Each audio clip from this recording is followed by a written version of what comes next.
Welcome to the Scoreboard, friends, for Monday, August 9th, 2021. I'm one of your hosts, Eric Soonblad, alongside Captain Bouncy Giggles, Maddie Evans. I know, I can't help it. I'm just so energized on life right now. She's hyped. She's hyped about our Scoreboard show for you this evening. You know why Maddie's hyped? Because we've got U.S. ski team Olympic athlete freestyle ski aerialist. That's a lot of words in a title. Yeah. Oh my gosh. Winter Vinecki, our friends from Scoreboard Nation up in Park City, secured an exclusive interview with Winter Vinecki. That's going to be exciting. I went on a hike, Maddie. Where did I go? You went up to Shrine Ridge, which has beautiful wildflowers. Yeah, wildflowers. And beautiful views. 360-degree, beautiful views. They call the hike Window to the World, also known as the Shrine Ridge Trail. It's going to be a beautiful hike. You're going to enjoy it. Yeah, it's going to be beautiful. And now that we're kind of getting into August, sports here are about to kick off. And the first one, Eric. Golf. The golf team from Battle Mountain High School just started practicing this week. So I met up with their coach, Drew Jones, to get a little bit of insight into how he's training his players this year and some expectations for this upcoming season. All of that and more on the Scoreboard, but first let's take a short break and come back with Winter Vinecki.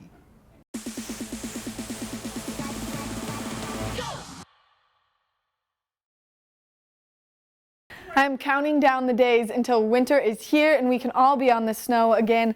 But one incredible athlete based out of Park City right now, Winter Vinecki, and the boys in Park City got a chance to catch up with her, talk about how her summer training's going and what's on the horizon for her winter season. So let's take a look. Hey Scoreboard Nation, welcome back. I'm one of your co-hosts, Ryan Kostecka.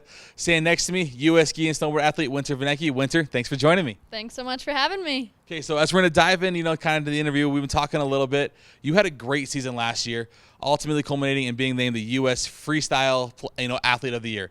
Talk about that and what that kind of recognition, that award means for you.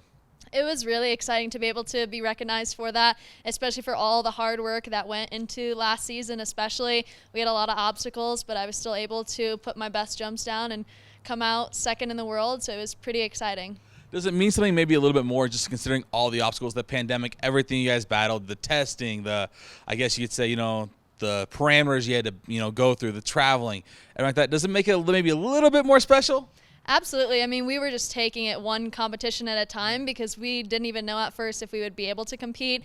And then once we got on tour and were able to start ticking away at the competitions and I was able to get my first podium and then continue that momentum, it was pretty exciting and definitely awesome to be able to be recognized for that given the circumstances of everything. You got that podium, here at home in Deer Valley. That's got to be huge for you. You also got your first win in Moscow. Talk about, those two events. And, did you kind of realize at some point that, hey, this is my time, this is my year, I'm feeling it, I'm in a groove? I knew coming into the season that I had a pretty good shot of doing well because I had a new trick qualified that would give me a higher degree of difficulty. And so having that trick was huge, but then it all came down to putting it down to my feet when it counted and having the confidence to do that. And so I did it for the first time on snow when we were in Ruka, and then had one competition where I felt like I was so close but still couldn't nail it. And then as soon as I nailed it in Moscow, it was just almost a sigh of relief. It was just so exciting to then be able to do it again and again and again 3 weeks in a row was kind of surreal. So, you talked about the new trick, but now obviously you're back here at summer, you're training at UOP, you're getting going, you're throwing down maybe possibly new tricks. How has your development been, throughout the summer? So we are just getting back into the roll of things. We've been ramping now for 2 camps, so about a month or so, and just getting back through the basics. Now we're worked up through all of our tricks we've been doing and learning new tricks now. And so now I'm getting a new trick qualified for this coming winter to be able to have another high degree difficulty trick. Is it weird, for you, I know you're kind of in that middle ground of, you're not a rookie anymore, you're a vet, but you're not one of the older ones, Ashley still kind of takes that role. Is it weird for you kind of bridging that gap between the new generation and the old generation? It is really interesting because it kind of happened quickly. Like I was one of the younger ones on the team and still my first couple years on the World Cup tour, and then I all of a sudden was one of the older athletes and more experienced athletes, and so it's been kind of fun playing around with figuring out where I am in the mix of things. So talk about this upcoming season. Obviously, it's a big year for you. Everyone knows what's looming in Beijing, in February. But for you personally, what are your goals, especially after the year you just had? I'm just taking it one day at a time, one jump at a time, one competition at a time, because obviously we're all thinking about that big event, but we have a lot of work before we get to that point. So. Is it nice, with, the way qualifiers are set up that you already had to a good start last year, with the podium finish at Deer Valley? Is there any, maybe confidence that last year that helps you going into this year? There's definitely a big confidence boost that last year gave me going into this season, knowing I have the ability and the skill to be able to perform at the highest level and get on top of that podium, I think really has set me up well for this season. Awesome. Well, hey, thank you so much for joining us. We appreciate it. We wish you nothing but the best, and we'll be following along always. Sounds good. Thank you so much. This is Ryan Costeca with Scoreboard Nation.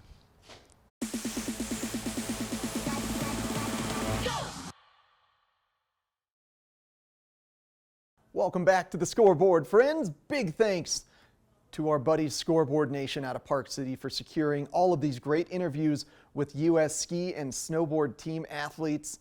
We're just a few months away from the winter season gearing off, and we're going to keep bringing you these incredible exclusive interviews. But for now, let's head on across the street over to Nottingham Park, where I caught up with the Battle Mountain High School Huskies golf coach, Drew Jones. Now the season is just getting kicked off for them. They just started practicing this week, going through tryouts and getting their swings back in form after a great summer. I'm sure their swings were in form because they've been practicing all summer, but getting that tutelage from Drew really helps things round them into shape before their tournaments kick off. Their first tournament is an away tournament down in Grand Junction, and then they'll be playing home here in Gypsum in a few weeks. Now, of course, as you know, there have been some mudslides closing Glenwood Canyon, so all of this is up in the air in terms of when and where the tournaments are. So potentially they'll have a quicker one happening in Gypsum and here in the next couple weeks. But for now, let's head on over to Drew Jones and get his thoughts on this upcoming boys golf season. Coming off of a season where 2 players made it to state, we have high hopes for the Battle Mountain Huskies golf program, and since they're the first sport to start up this fall season, I wanted to catch up with Coach Drew Jones of the Battle Mountain Huskies golf team. Drew, thank you so much for joining me, dude. Hey, it's my pleasure, man. Anything for TV8 and my man right here. Oh, well, thank you, dude. Yeah. So right now, you guys are kind of in the practice tryout phase. How has that been going? Have you seen anybody kind of stepping up to the plate? Yeah, we lost a couple, like my 1 and 2. A couple of younger guys are showing up, and I'm pretty impressed with some of our freshmen and sophomores. It's obvious that they were practicing during the off season, and and we have quite a group of seniors that I'm really excited to see them in tournament play. Okay, and you've kind of been watching them step up through their entire kind of high school careers here? Yeah, absolutely. There's a couple kids that shooting in the 90s even last year, and now posting some scores, 75s, 74s, 76s. So it's pretty impressive. It's going to make it a pretty hard choice this week with tryouts. Oh man, yeah, I hate to be on the end of that one. Yeah, absolutely. Yeah. But we don't have cuts. We have a developmental team. We have our varsity letter winners that usually come out to the tournaments. They're selected for that. But I don't want to keep a kid away from coming out for the golf team and fears of not making it. Well, that's because golf is a very open sport. You don't want to be unwelcoming to people. No, especially with that. I played soccer in high school. If I went out for the golf team my freshman year, I definitely would not have made it. Yeah. But if I would have stuck with it through junior, senior year, it probably would have been a sport that I, would have had a lot more passion for then, more so than I'd even do now. Yeah. Yeah. Well, it's such a unique sport to think of as a team mentality because it is known as such an individual sport. How does the team aspect come into play? Yeah, every tournament it's almost like 2 games in a tournament. You got the individual side and you have the team side. So each tournament there's a top team and a top individual, and goes first through third there, and yeah, we get a medal even if we're second place team or third place individual typically. So yeah, it's always interesting because I'll have bring 4 or 5 kids to a tournament, and 2 of them are kind of blowing up, saying they hate golf. But I'm like, think about your team, all right? We, bogey in, okay? It's all good. We still have a fight. So it's kind of nice to keep those guys that are kind of, hating golf at that moment in time, as we all do at some point. It's such a tricky sport. It just takes so much consistency, and just millimeters off on a swing can throw everything off balance. Right. And you could have the perfect swing and just get unlucky hitting a rock, hitting sprinkler head, something. Yeah. You can't get too upset about it, and that's kind of what I try to instill in my kids. So is that kind of the best practice for coaching golf, is just staying even keel and level-headed? Absolutely. If you ever watch any of the players on the PGA Tour, they get a birdie and they don't fist pump often. They just, it's ho-hum. They get a double bogey. Again, ho-hum. You can't have that roller coaster ride in golf. Yeah. Yeah. Any particular courses that have given you guys historically any trouble that are coming up this year? Probably all of them at one point in time, but we have shown up at all of them at some point in time. It's my 3rd year doing this, especially with the boys, and I've seen us be successful each and every one of them. I've also seen us, be excited for dinner that evening. So that's how golf goes. Yeah, right. Yeah. Either way, as long as they're having a smile after it, it's kind of the goal. Yeah. With all high school sports. Absolutely. It's just about encouraging them to get out there and have fun and stay active. Absolutely. Yeah. On the flip side of that, any courses that stand out that you can't wait to go back and play, that the boys are just like real hyped on? Battle Mountain Mesa, that's our first tournament next week. Last year they had aerated the greens, and our guys all played really well. I think out of the 4 guys that went last year, there was probably 33 putts, maybe some 4 putts. Ball would start on a line and then get in that aeration mark and just kind of veer off to the side. So I actually have 2 of my guys that are very excited to go play there again, because they really enjoy the course there. It's a challenging course, but it's very fair, wide open fairways, but it's just an interesting layout that the kids seem to enjoy quite a bit. Okay. How about the local one here down in Gypsum? Yeah, Gypsum Creek is always a fun one. It's always interesting watching the kids play there, because I play there a lot myself, and seeing the shots that they can produce as high schoolers is always very encouraging, because at times I can't make some of those shots. Yeah.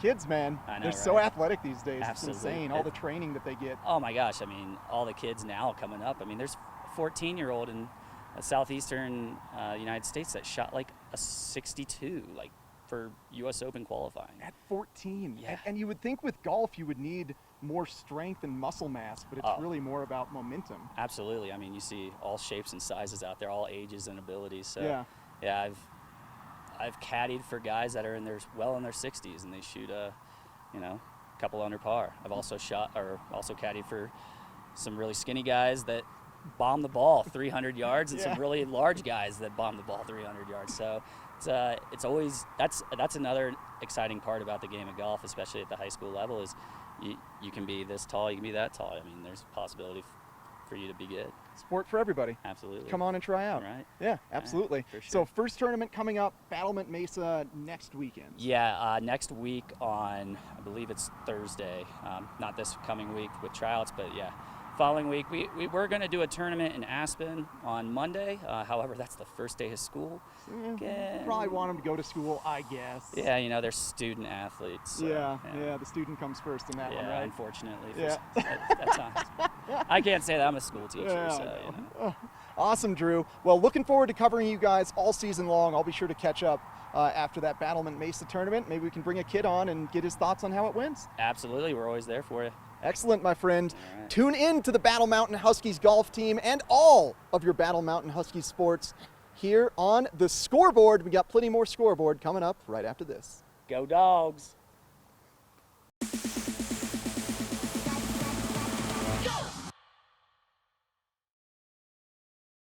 Big thanks to Drew Jones from Battle Mountain Huskies Golf for joining me, giving us a little preview of what to expect this season. I'm sure you guys are going to do amazing out there on the golf course. And now let's slow things down a little bit. Let's go on another hike I love bringing you guys hikes this summer on the Scoreboard, and for this one, I wanted to find something that was easily accessible, available to everybody from any age in the family, and provided some incredible views, and that was on the Shrine Ridge Trail at the top of Vail Pass. Now this trail is about 4.2 miles out and back, so it's about 2.1 miles to get to the top of the trail, and then from there you've got about a mile in either direction that offers you differing viewpoints. This trail is a little bit swampy to begin with. You start at really low elevation bushes before making your way, slowly climbing up pine trees. That's a very mellow trail. There's only one section that I would consider steep, but I met so many people that were excited to see me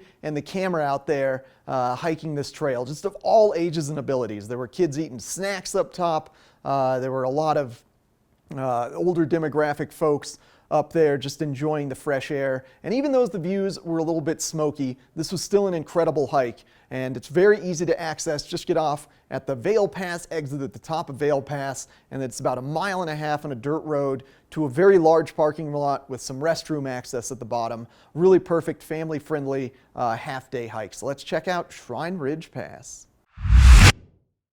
Within 0.5 mile to a mile of leaving the parking lot and winding your way through these low elevation, swampy, heavy bush terrain with some great mellow trails, you quickly begin to ascend into a forest of pine trees on your way to the Shrine Ridge Trail. And from here, you're already starting to see some great views of the Gore Range. Now, we are in a little bit of a smoky time period right now as a result of the fires occurring in Oregon and British Columbia. So the view isn't quite as magnificent as what it stands to reason to be if you were to visit the Shrine Ridge Trail. However, this initial walk is a wonderful way to get the legs warmed up a bit.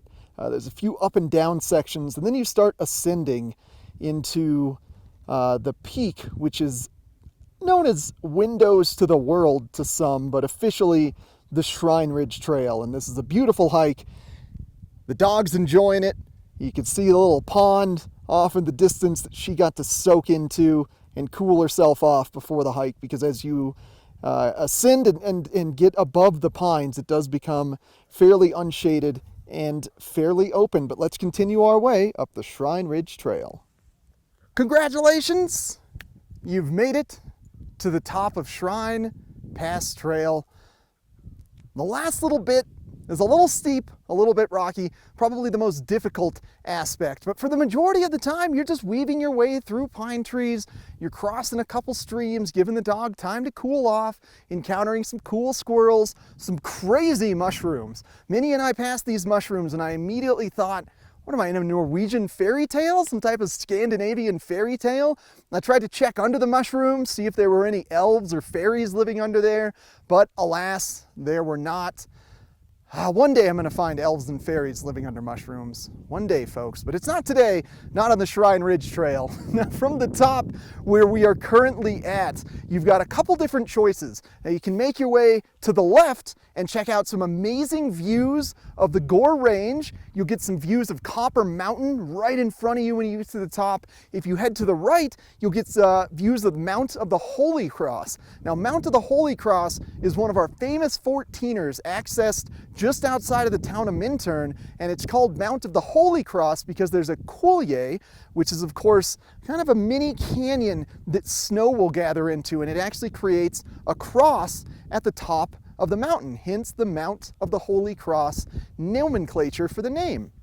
Now, you can ski and snowboard this coulee in the spring. I haven't quite done it myself because it's about a 20-mile trek out there. A lot of people will access it with mountain bikes towing their skis, and then camp, and then hike up and ski or snowboard down that coulee.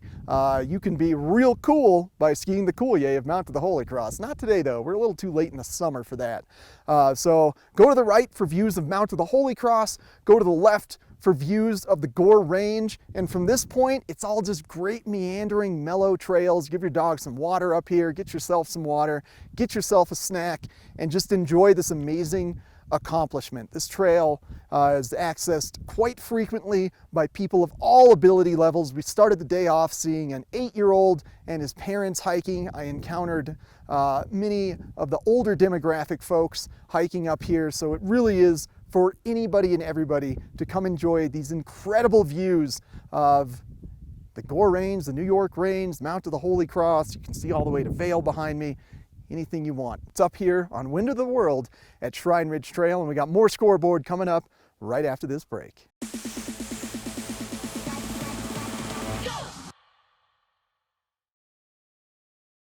Thanks for joining me this week and every week on the Scoreboard. The sports season is just about to kick off. School will be in session starting next week. And then we're going to start getting Battle Mountain soccer, Battle Mountain football, Vail Mountain School soccer, Battle Mountain volleyball, Eagle Valley soccer, Eagle Valley football, Eagle Valley volleyball. So many sports happening in this fall season. And here on the Scoreboard, we're going to bring you everything you need to know about each and every one of them.